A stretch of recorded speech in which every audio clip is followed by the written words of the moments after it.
Welcome to Create a Story You Love. I'm your host, Lorna Faith. This podcast is dedicated to bringing you interviews and inspiration to help first-time and struggling writers take their stories and all their creativity to the next level.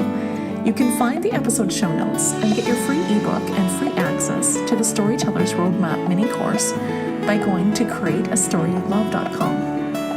Hi Storytellers, and welcome to episode number 64. Today it is Tuesday, March 20th, 2018 as I record this update. This week I'm excited to share with you a recent interview I had with fiction and nonfiction author Colleen M. Story. In this interview, Colleen shares about how many times as writers our minds mess with us and cause us to delay, procrastinate, and basically hinder our creative time, which stops us from reaching the goals we've set for ourselves.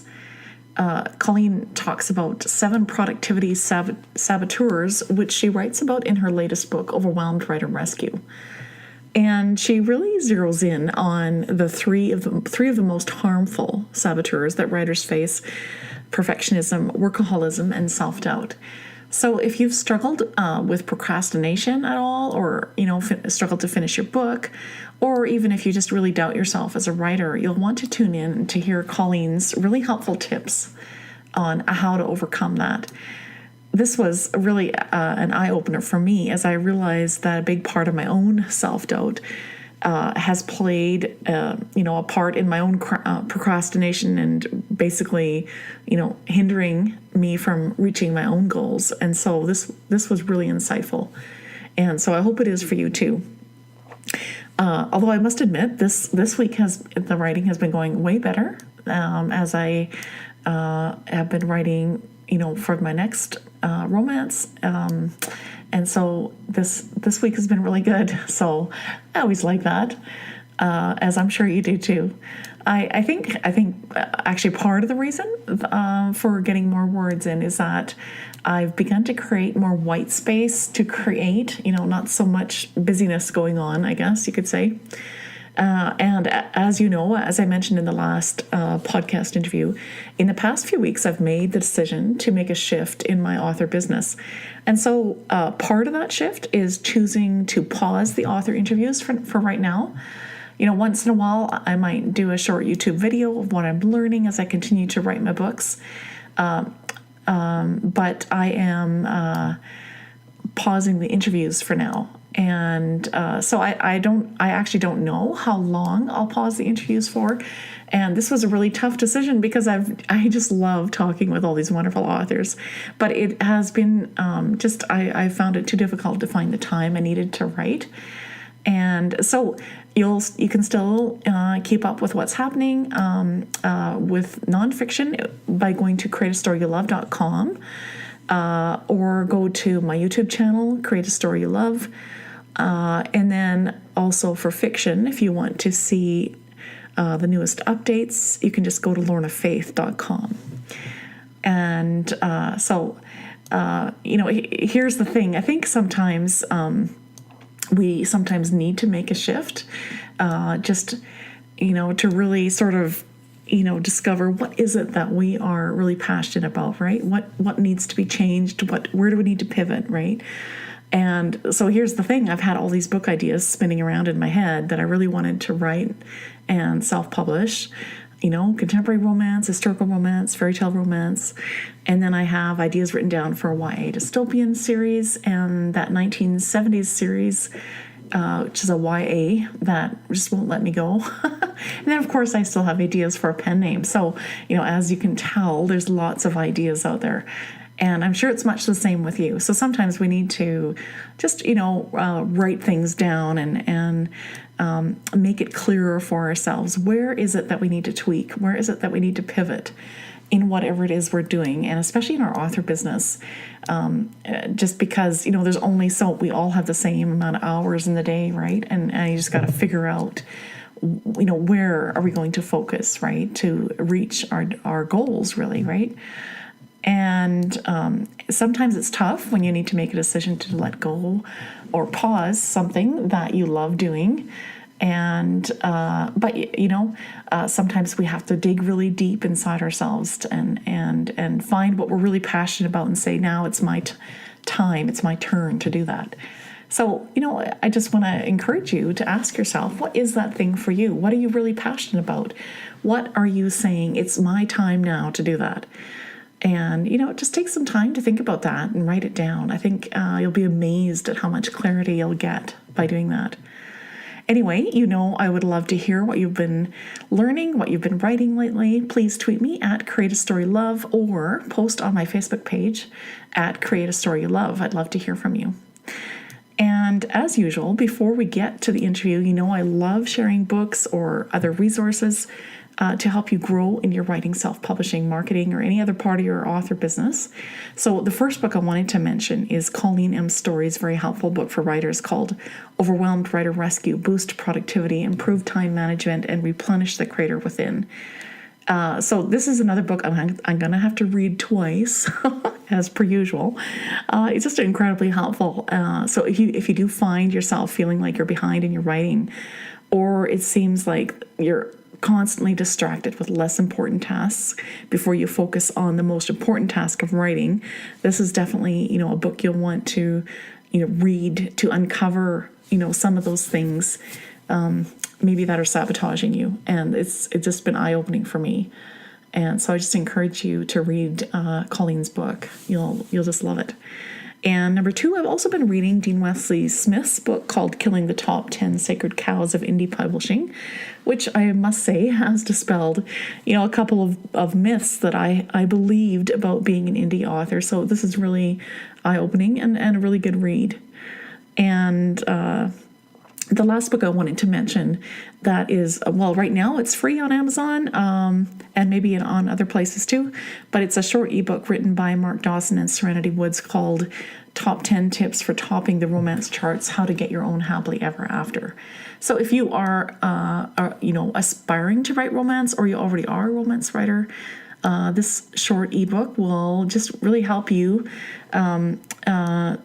sort of narrow down your focus and really understand sort of the romance writing and actually reader world. And I've already gotten many aha moments as I've been reading it. So so that's what I've been reading this week, and I would love to hear from you. I'd love to hear your comments, your questions. You can tweet me at Create a Story Love or go to createastorylove.com/podcasts. Click on this episode, number 65. I'd love to hear your comments in the blog post, in the comments section. I'd love to hear what's inspired you as a writer this week.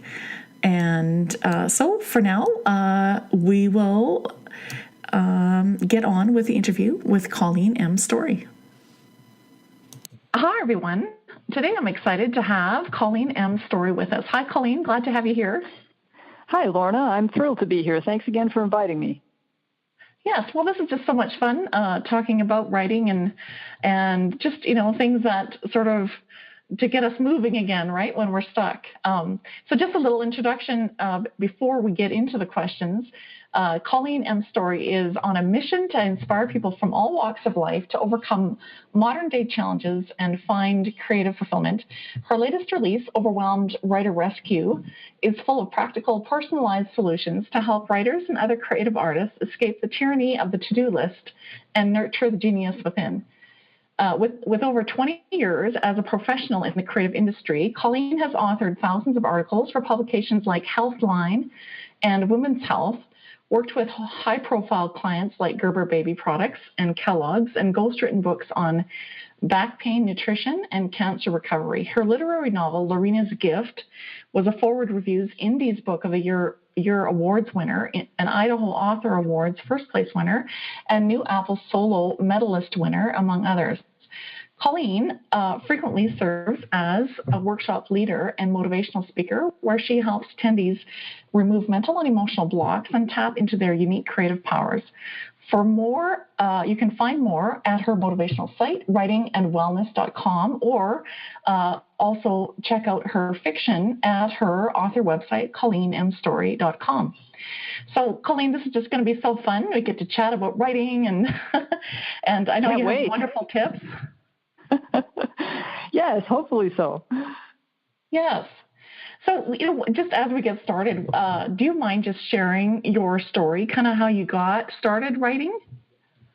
Sure. I mean, I wasn't one of those writers that knew from the cradle that I was going to be a writer. It actually didn't occur to me until I was in my 20s. I was a musician first and spent many years taking music lessons, and my two main instruments were the French horn and the piano. And I was also always focused on being a teacher because that came natural to me. In school, I was often mentoring the other kids, even early on.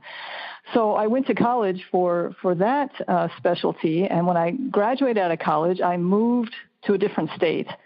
And so my teaching certificate didn't transfer over, which meant I would have had to go back to college to take a few more classes to get the certificate in that state. And I was kind of tired of school by then. So I took a break for a little while, and for some reason, I still don't really know why, the writing bug bit me at that time. It was about 6 months into that time after I had, graduated college and moved to a different state. And I just had to, it was like this compelling thing I had to start doing. So I bought one of those old, I don't know if anybody remembers, shows you how long ago it was in the early 90s, and I bought one of those old Brother word processors and just started writing, and I haven't stopped since.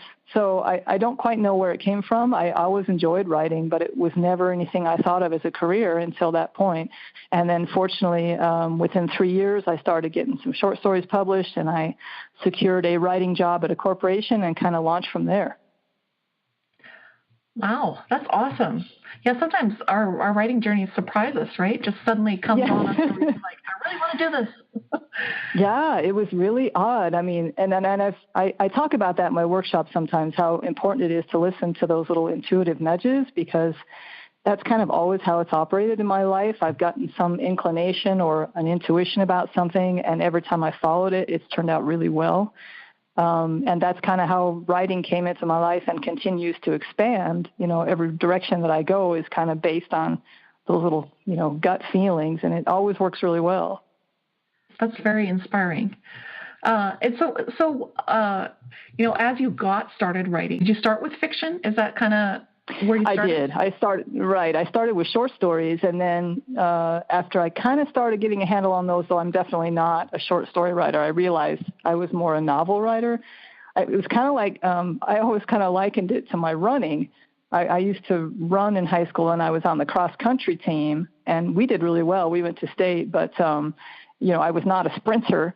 And so I kind of felt like, okay, I must be the long-distance kind of person, because the novels kind of called to me after that. So, novels was what I started on first. But, my work-related writing, when I got that job at the corporation that kind of got me going on being a professional writer full-time, has always been nonfiction.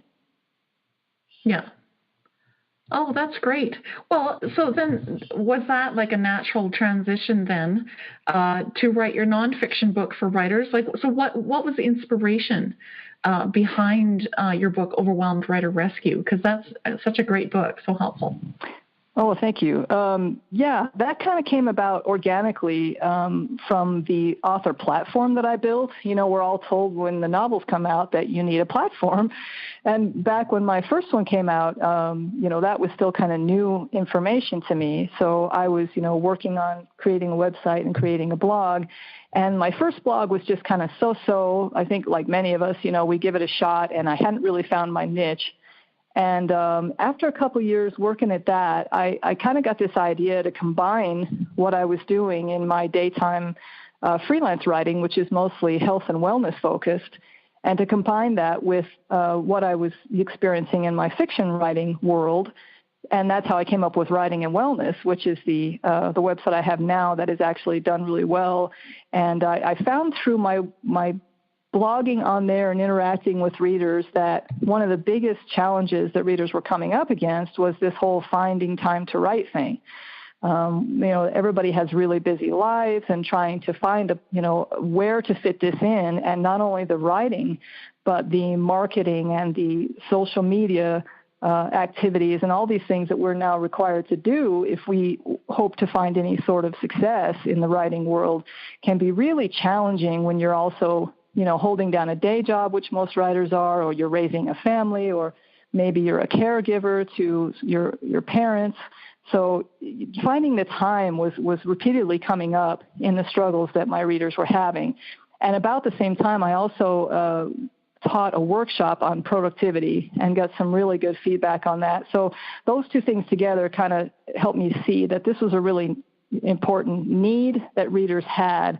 And I had found through my work on my author platform that one of the best things you can do to experience kind of a more rewarding success as an author is to find out how you can, serve the reader.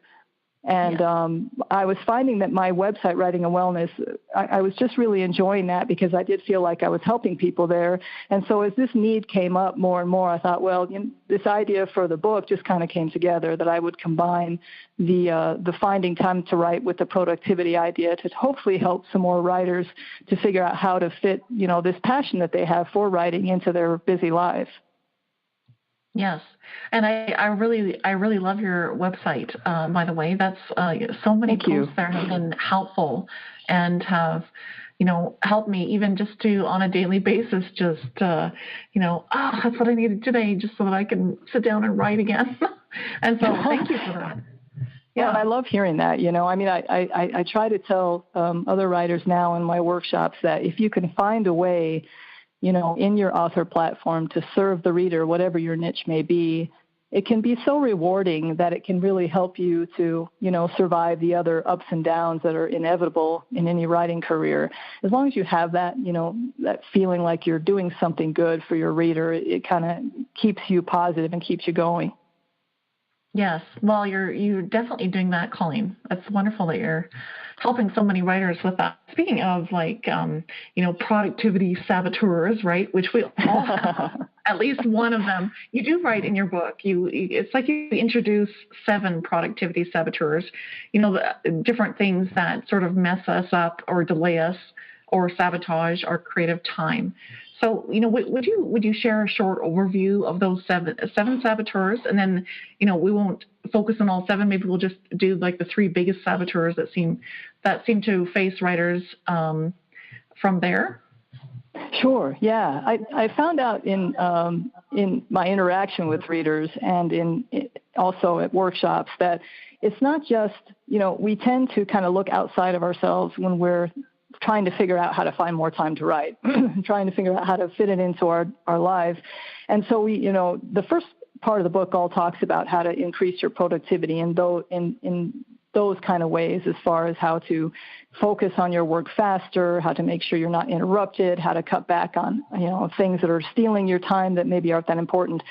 And so there's that part of it, but there's also another part that I think is more difficult for each of us to see. And that is how we ourselves may be sabotaging ourselves when it comes to finding time to write and it comes to being more productive. And the 7 that I kind of identified that seem to really apply to writers and other creative people are writer's guilt, which is basically we feel guilty if we're writing or guilty if we're not writing for various reasons. Dis-ease, which I describe as feeling, too tired by the time you get to your writing because you're not taking care of yourself. Self-doubt, perfectionism, workaholism, destructive goal setting, and belief. And it seemed that these 7 were things that most writers really resonated with when it comes to how do we feel when we approach the writing and how are we taking care of ourselves and what are our thought processes about it that can kind of end up sabotaging, the goals that we set for ourselves. Yeah, that's true. Your book was just a real eye opener, actually, on all 7 because I've dealt with all 7. Did you have one that stuck out for you? Yeah, well, the self-doubt was a big one for me. You have these lists of questions, And I realized, yeah, okay, so not scoring really well here. But I guess, it's good because when it's eye-opening, it sort of, it makes you realize, and then it causes you to sort of make that pivot, right? I hope so. I mean, I think it's one of the toughest things to really be objective about ourselves. It's hard to step outside ourselves and say, okay, here's what you're actually doing that you could change. And that's kind of always a big step to take. I do think it helps when you see that, because then you can feel more empowered to make the change because you know you can do it. Yeah. Well, and I know for myself, self-doubt is sort of tag teaming with perfectionism. And, yes. Those two of you work together often. So, but I like how you say that. It's like the self-doubt passes on to the perfectionism, and then you can almost see the relay race. Yeah, no, exactly, right? Which causes delay, and we hinder ourselves, and we procrastinate, and right? Yeah. Yep. So let's kind of dive into that, because I just think writers listening that'll just really help them. As you talk about the three biggest saboteurs. So why don't we dive into perfectionism? What is perfectionism, and how do writers know if they are perfectionists, and how does perfectionism affect writing productivity? And then how can we get around this trait to boost our productivity? Right. And, it's a tough thing, perfectionism, because in some ways it seems like a good thing, and in some ways it can be a good thing.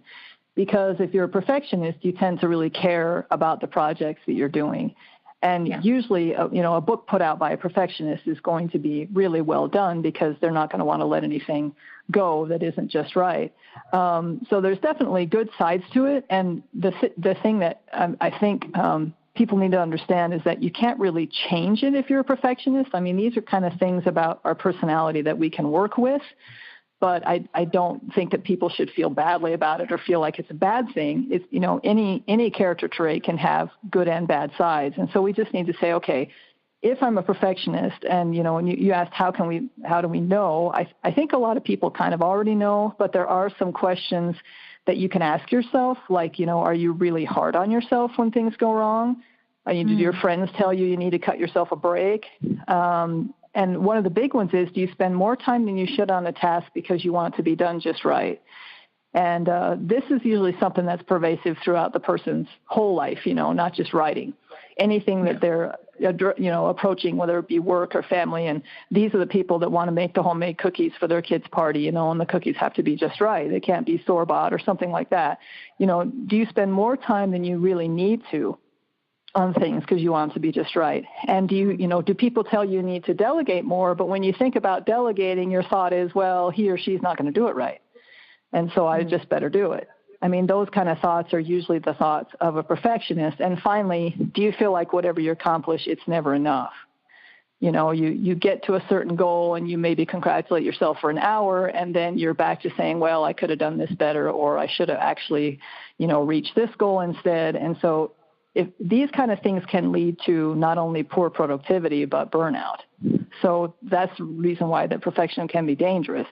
The problem with perfectionism is that if you're spending all your time on every task in your life getting it just perfect, you're just going to be less productive overall. And scientists have actually found this. They found that perfectionists just are less productive. They're less productive workers, and thereby are less productive writers, because everything has to be just right, and that just takes too long. They also are prone to writer's block because they tend to criticize from the get-go. So they can get stuck because they're too busy finding everything wrong with what they're doing. They also tend to procrastinate. Perfectionists fear failure. That's one of the big roadblocks for a perfectionist. They don't want to fail. And so because they don't want this book to be a failure, they may actually put off working on it for fear that it might be. Burnout is a risk, and like I said, no accomplishment is ever enough. So you come back and say, okay, so how do you fix this if I can't really change this about myself? The first thing I think is to set priorities in your life and decide, and I had to actually do this myself because I have a little bit of a perfectionist streak in me. And one thing I had to realize, especially like I can really quantify it in my freelance writing. As a freelancer, how much time you spend on a project determines how much you earn. Let's say you're working on a $100 article. If it takes you an hour to do that article, you've made $100 an hour. If it takes you 3 hours, then you've made a lot less than that. And so one of the things I was finding is that I was taking way too long on articles that weren't paying for the time that I was taking on them. And it's kind of a really concrete way to look at it and say, okay, this project needs to take this much time, and then I have to let it go. And being able to set priorities that way in my work writing also helped me to set it elsewhere as well. How much time are you spending on social media to set up your posts? How much, what can you let go of in your life? What is not that important that you can say to yourself, okay, this I will stop at this time and I will let it go. And it's painful, but you can get used to it. I now find that it's much easier for me to do that with my work projects. Another thing to do, I think, for perfectionists is to focus on productivity instead of perfectionism. So if you turn your perfectionist tendencies toward being more productive, then you will probably be more productive because you're someone who's really good at following up on yourself. So if you say, okay, I'm going to make sure I get this, and this done today, even if I have to let it go before I think it's ready, because my goal is productivity, then you're more likely to be able to get past some of those perfectionist blocks. Yeah, that totally makes sense. Yeah, no, that's really great. And I can see that actually helping. In fact, I've noticed it in myself in the last couple weeks because I've sort of been a little more head down with, the fiction. But when I focus on productivity, it actually helps to sort of lower the level, if that makes sense, of the perfectionism. Yes. Oh, and that's that's another thing that we talk about. You have to lower your expectations and realize that your expectations are higher than anybody else's, most likely. Yeah. I mean, if you're the one that's always excelling at everything, then you have to realize that, okay, I'm probably expecting, more than most people around me are, and I can relax a little bit. Yeah, that's really good, Colleen. Wow, so much insight there. That's awesome. Thank you. So there is, so the other, or I guess number two of the three biggest saboteurs is workaholism. So what is workaholism, and how do writers know if they are a workaholic? And then how does that affect writing productivity? And then how can we get around this trait to boost productivity? Yeah, and this one can be tough too, because, if you're the person who's a workaholic, then most likely you see yourself as just a hard worker.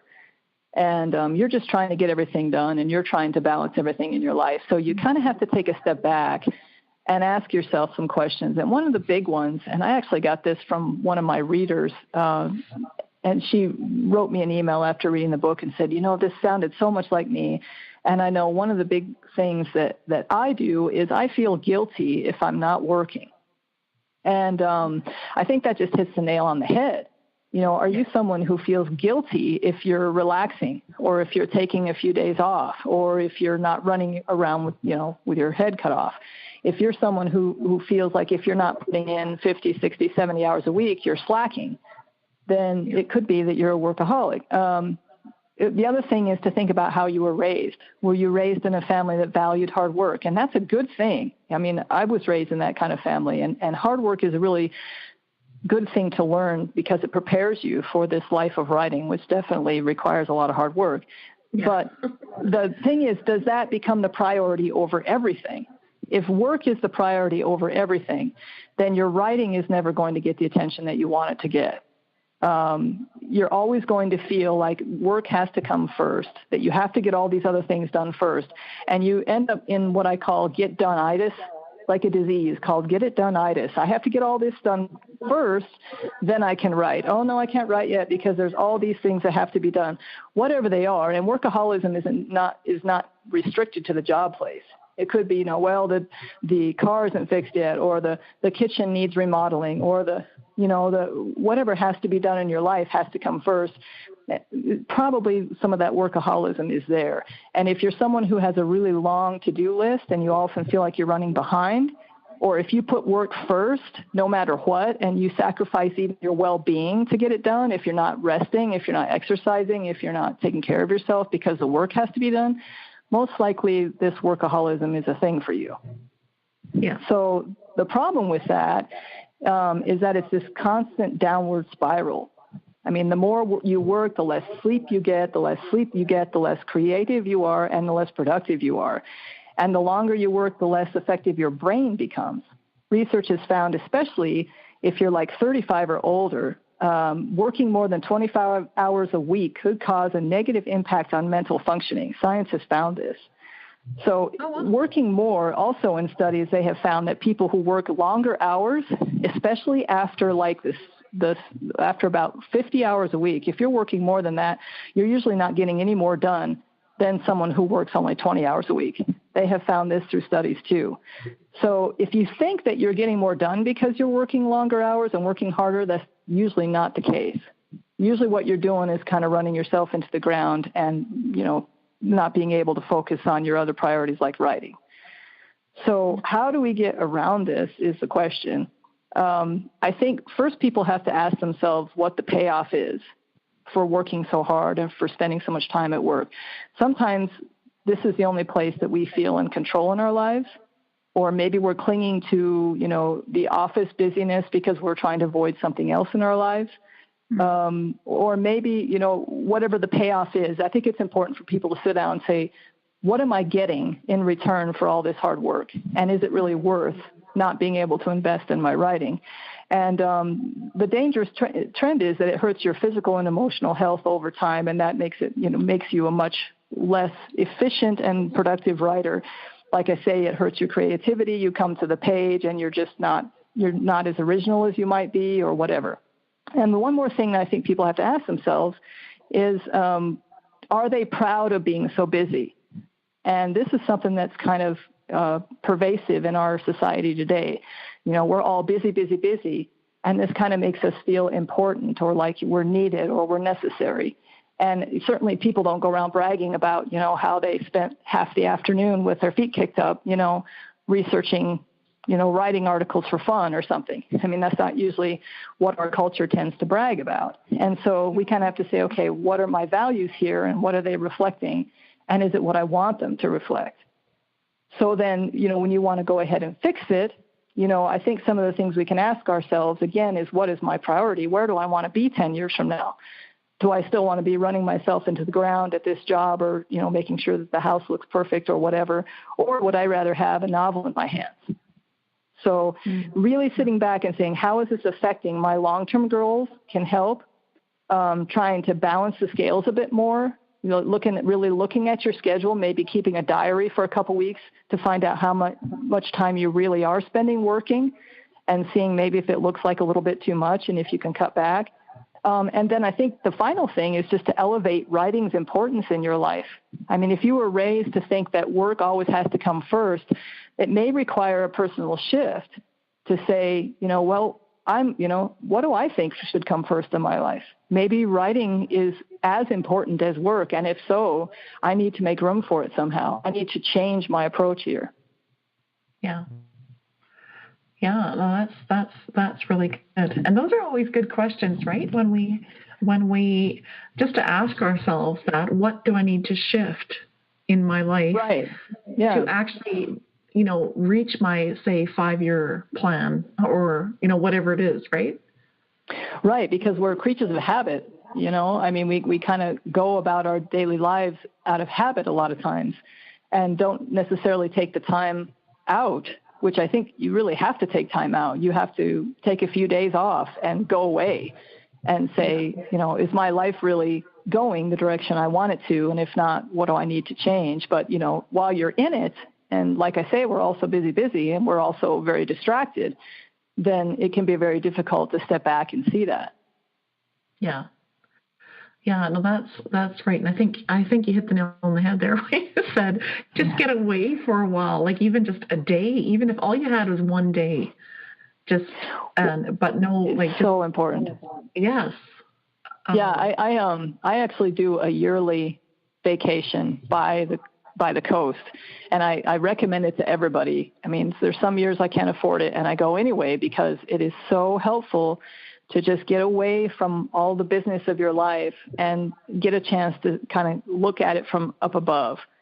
and say, okay, what am I doing? And is this really getting me where I want to go? I have found that to be so incredibly helpful. I've usually come back from that trip each year with new projects outlined and new schedule. I will plan out a new schedule while I'm out there. It's just so helpful to just get away from everything and have that time to reflect and think. Yeah.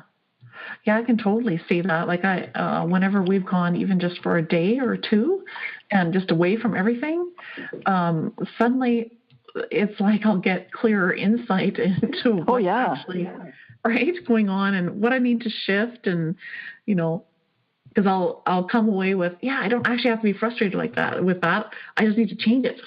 Right. Right. Oh, so true. And the unfortunate thing is that a workaholic will take work with him or her. Yeah. And that's the other important thing is do not take your work with you. No. Some people say, oh, there's just no way I can do that. Well, there is. I mean, I've worked for corporations in the past and I have my freelance business. I know that, they're not going to fire you. If you go on vacation and you tell people you will not be available, tell them you'll be out of self-service or whatever. But don't be working while you're gone because that will totally destroy that time away that you need. Yeah. Yeah, no, that is so true. That's very, very good, very helpful. Okay, well then, so on to your favorite. on to my favorite, exactly. So let's dive into this self-doubt thing because I'm sure there's going to be more aha moments that I'll have, and maybe writers that are listening too. But so, what is self-doubt, and how do writers know if they are afflicted with it? And then, how does self-doubt affect writing productivity? And how can we get around this trait to boost our productivity as writers? Right. This one is a really popular one for all writers, I think, and all creative people. I have a story I tell sometimes about a painter that I met. He was there with his wife at a conference, and she was actually a writer and speaking at the conference, but he was a painter.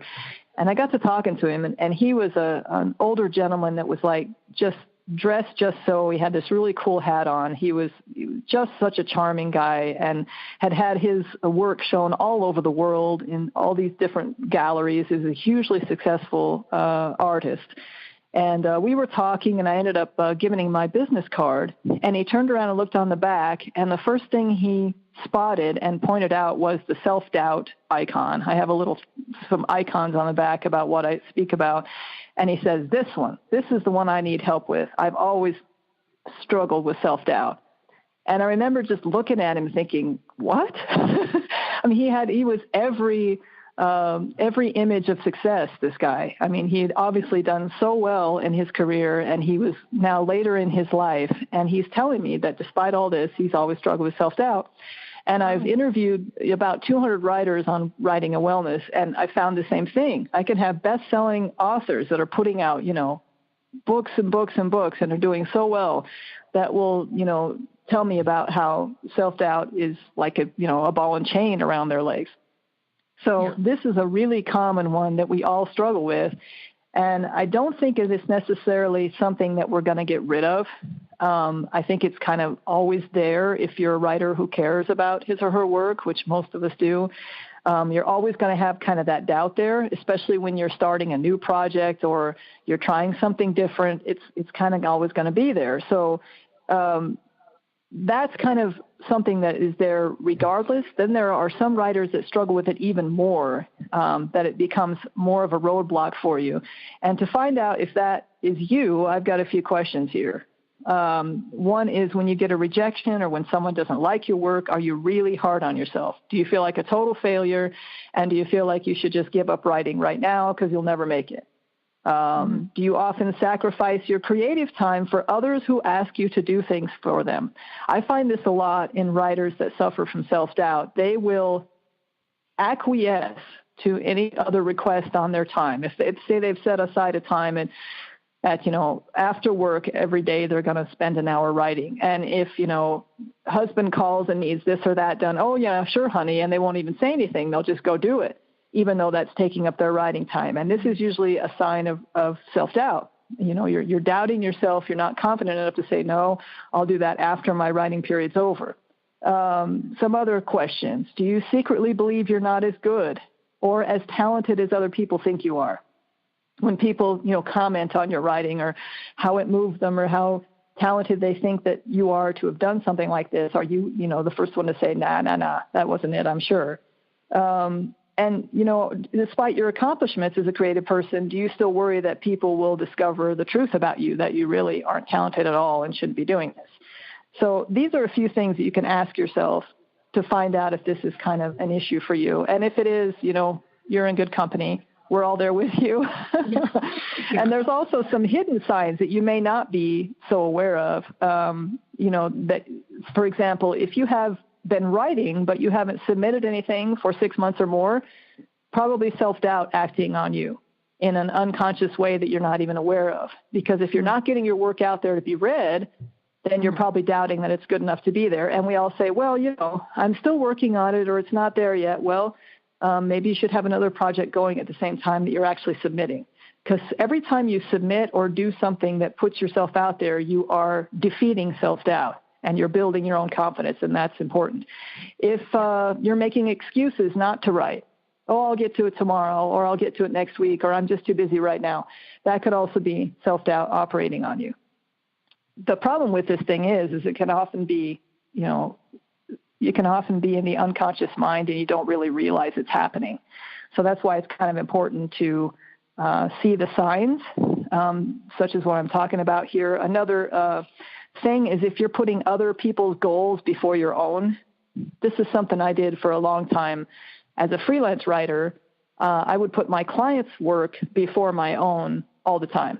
So if I had a client want me to get something done by Monday, and that meant I had to take up the weekend to do it, and so much for my writing time, I would do it. Or, if somebody needed an emergency thing done overnight and I couldn't work on my story that night, then I would do it. And I finally realized that, wait a minute, I'm going to end up 80 years old with some really happy freelance clients, but I'm not going to have any of my projects done and out there. So yeah. I had to stop doing that. I had to make a point of saying, okay, these are my office hours. After that, my time is my own. Self-doubt will also stop you from taking action on something. So maybe you'll get an idea for a change on your website, or maybe you want to try a podcast, or maybe you want to try self-publishing. Self-doubt will come up with all the reasons why you shouldn't. Oh, you don't know how to do that, or you haven't ever done that before. Likely you probably won't be able to do it very well. You don't have time to learn about that right now. If you're hearing excuses like that in your head after you get an idea, that's self-doubt talking to you. And one of the other things it does is that it keeps you in your place. If you have dreams of making some money with your writing, or maybe going and speaking at some conferences or whatever, the self-doubt will work to keep you right where you are, not allow you to think big or dream big. And it will tell you, again, why you don't have time to do this. There's no way you can fit that into your busy schedule. Or you'll have thoughts like, well, who do you think you are? Why do you think you could do that? This is all self-doubt talking. So how do you fix this? There's actually a really easy way. This is actually easier than the other two to get around. It's a more common problem, but it's actually easier to fix. And the only thing you have to do is to take some sort of action. First, you have to recognize the trigger. So you have to listen to your thoughts. If you're getting some of these thoughts I was talking about, oh, well, you can't do that, well, you don't have time, or who do you think you are, or, this story is awful. If you start getting some of those thoughts, you have to realize what triggered those thoughts to come on. Maybe you're struggling with a spot in your novel. Instead of seeing it as just a typical difficult spot, which we all go through, maybe that thought of, man, this novel isn't coming together right, triggered your self-doubt to start giving you all this negative talk. Or maybe you notice that another writer won an award or is showing up at your conference, and you suddenly think, man, what's the matter with me that I haven't gotten there yet? That was your trigger. Or maybe you didn't place in a contest that you hoped you wanted to place in. That's your trigger. And all of a sudden, the self-doubt pops up and starts talking to you. You're not doing this very good. You don't know what you're doing, blah, blah, blah.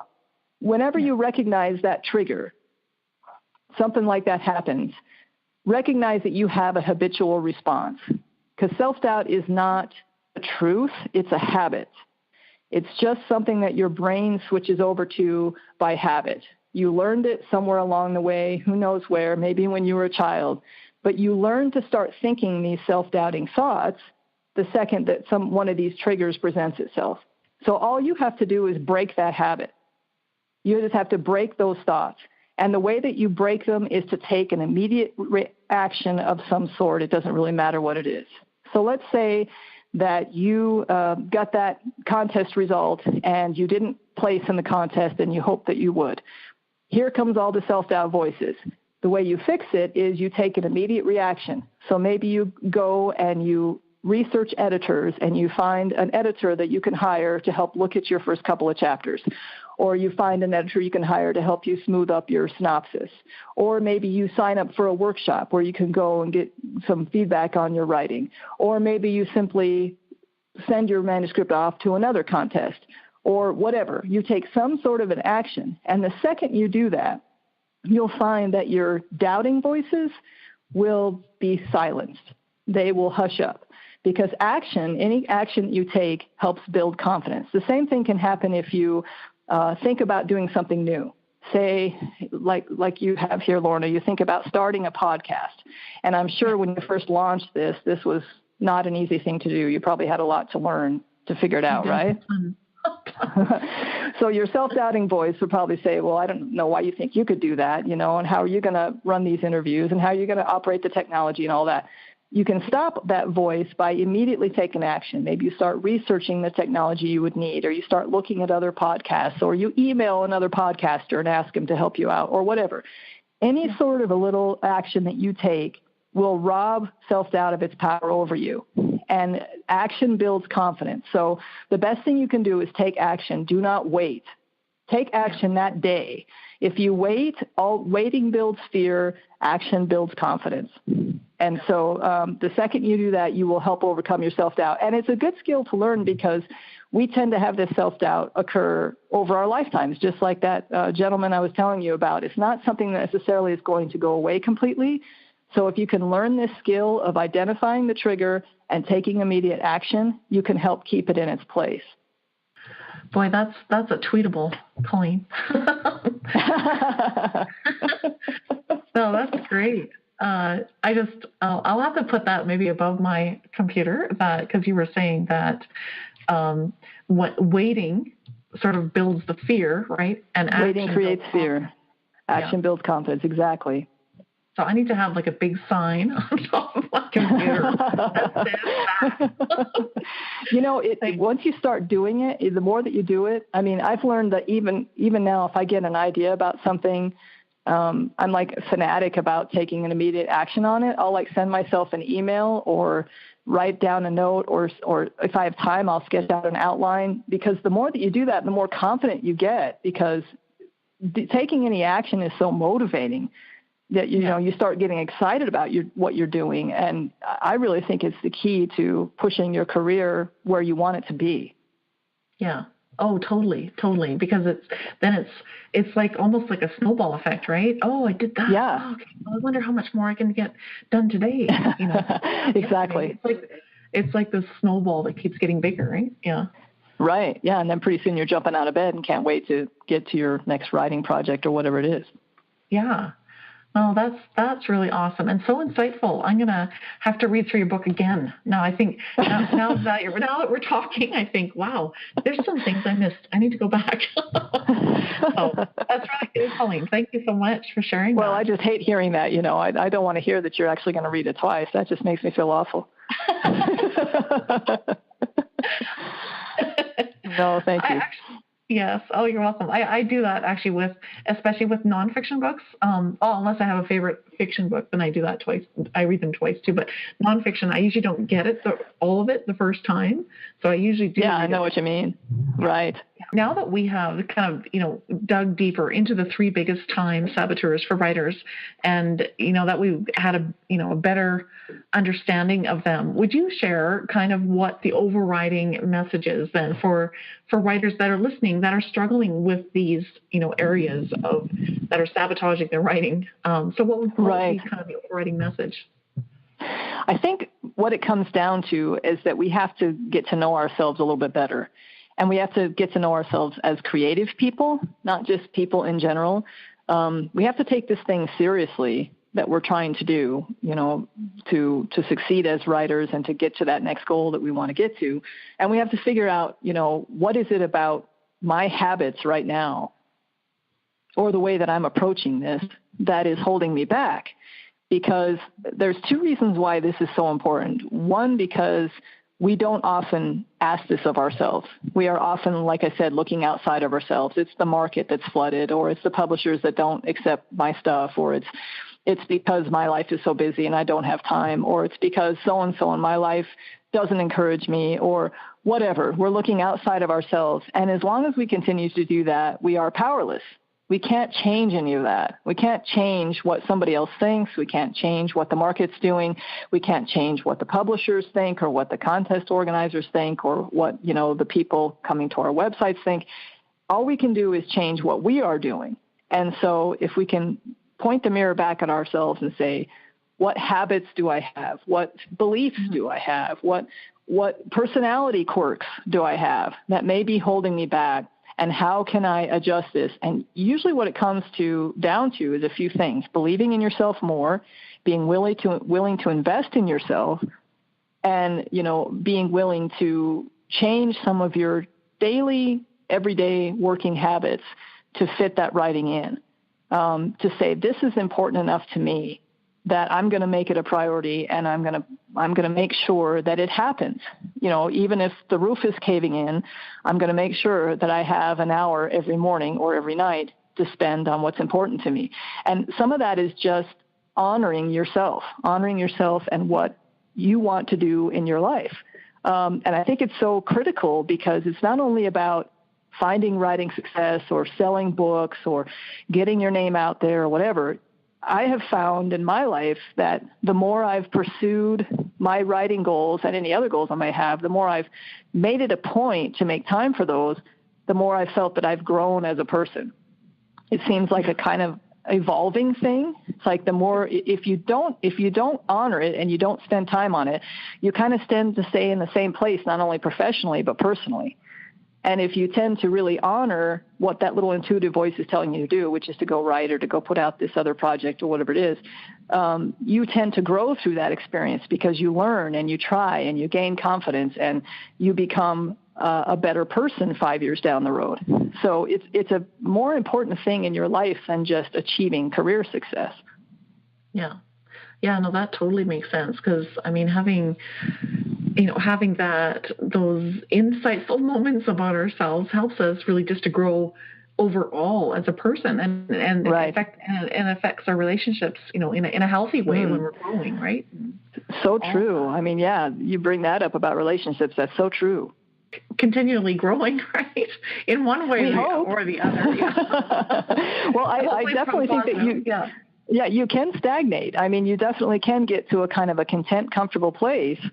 And, if you're not pushing yourself, you can just kind of stay there, which if you're okay with that, that's fine. But if you're wanting to move beyond that, the only way to do that really is to believe in yourself and to make room and to think enough of yourself to invest what you need, whether it be time or money or whatever, into where you want to go. Yeah. Yeah, no, that is really good. Well, thank you so much, Colleen, for sharing your helpful insights and advice for writers. This is so great. I think writers listening, it's going to be many aha moments for them. Oh, I hope so. And like I say, I've really enjoyed talking to you, Lorna, and getting to know you a little bit better. And you have a wonderful blog, too, and I'm glad that you are still doing that for readers. I know that all these things are time takers, but I'm sure that your readers are grateful for that, too. Yeah, no, it's fun, right? It's good to just to be able to connect with, I much like you, I have a passion to help. My focus, I think, is a little more. I think often we're passionate toward the thing that we have struggled with, maybe at some point. Mm-hmm. And for me, that would definitely be for first-time writers, right? Because it just it took me so long to figure this out, and so many struggles. So that's why a lot of my articles are based around different things to do with first time, Oh, it's so true. You're kind of in the dark for so long. Yeah, anything like that can be helpful. Mm-hmm. Yeah. Yeah. So anyway, I just really appreciate what you're offering for writers and the way you're helping them. So I just encourage writers to go visit your website. That they'll just get so many, and to get your book, of course. So thank you. That will be really helpful. So would you share, Colleen? Would you share what new articles, books, or whatever other projects you have on the go right now, and then where writers and readers can find you online? Sure. Yeah. I have another novel in the works that I've been working on for a while now. It kind of was kicking my butt for a long time. And I think I finally found a new approach to it that seems to be working. So, I'm working on that. And at the same time, I am working on a new nonfiction book. I don't have a title yet for it, but I am well underway with it. It's going to be helping writers to find their own strengths in their own niche so they can build a career. I think that in today's really flooded market, it's more important than ever that we kind of find our unique place, that we find a niche that we can fill that will draw readers to us, because, trying to get readers' attention, as we all know, is really difficult. When readers have not only so many books to look at, but so many other things that are taking their attention, other distractions, technology and the media and TV and movies and so many things. So I think finding your niche and finding your strengths and being able to create a unique career that's all your own is something that writers really need to do now. So I'm working on a book that will hopefully help them with that. And then other than that, I'm just still moving forward with writing and wellness and still building that, and would invite anybody to come over and feel free to read the posts. We talk about everything from self-doubt and perfectionism and some of the things we've been talking about here today, and we also talk about finding meaning in writing regardless of whether you experience great success in the market or not. We talk about health issues like, repetitive injuries like carpal tunnel and back pain. And as far as, trying to manage everything in your life and find a balance between writing and life. So all those things are there. And that's over at writingandwellness.com. It's all spelled out. And I think that's about it. Oh, I am speaking at a few events. I'll be over in Boise, Idaho, on May 4th, I think it is, talking about productivity and about the 7 mistakes you may make on your way to a publishing contract. And then I'll be down in Provo talking about self-doubt on May 5th. And then in June, I'll be down in West Texas A&M Academy talking about some of these things that I mentioned as far as finding your niche and your career. And also talking about productivity down there. It's West Texas is down below Amarillo. Oh, awesome.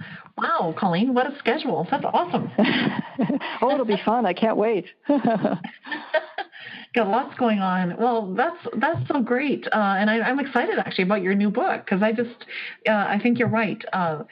Just because it is so busy that finding your niche, Mm-hmm. What is it that you're adding value to, like in a very specific way, is that is going to be really helpful for especially for authors who are writing and trying to blog or whatever, right, to get their I think we're all trying to find a way to attract readers, and I think that's the key, is we have to attract them somehow. We can't really go push and try to get push them to get our stuff. That's kind of what we've been trying to do for years, and obviously that's not working. We have to find ways to draw them to us, and I think that is in finding your own unique strengths and your own niche and finding a way to work that together. I know for me, when I landed on writing and wellness, that's kind of when everything opened up as far as being able to pull readers to what I was doing. And so I'm hope to help other writers to do the same thing. Yes. Well, I'm excited. I can't wait I'll just keep looking on your blog to see when it's released. Yeah, I'm afraid it'll be a while yet. I'm still working on it. And with like you said, with other things going on, it never goes as fast as you want it to, right? No, that's true. That is true, because there's always other things happening. Yeah. Well, thanks so much, Colleen, for sharing today. Thank you, Lorna. I really appreciate it. Thanks again for taking your time and for inviting me. Awesome. Thanks for listening today. I hope you found it inspiring and helpful as you continue to write amazing stories. You can find other episodes at createastoryyoulove.com/podcasts. If you like, you can also get your free book and access to the Storytellers Roadmap mini course by going to createastoryyoulove.com. If you'd like to connect, you can find me on Twitter at createastorylove, or you can find me on Facebook at Create a Story You Love. See you next time.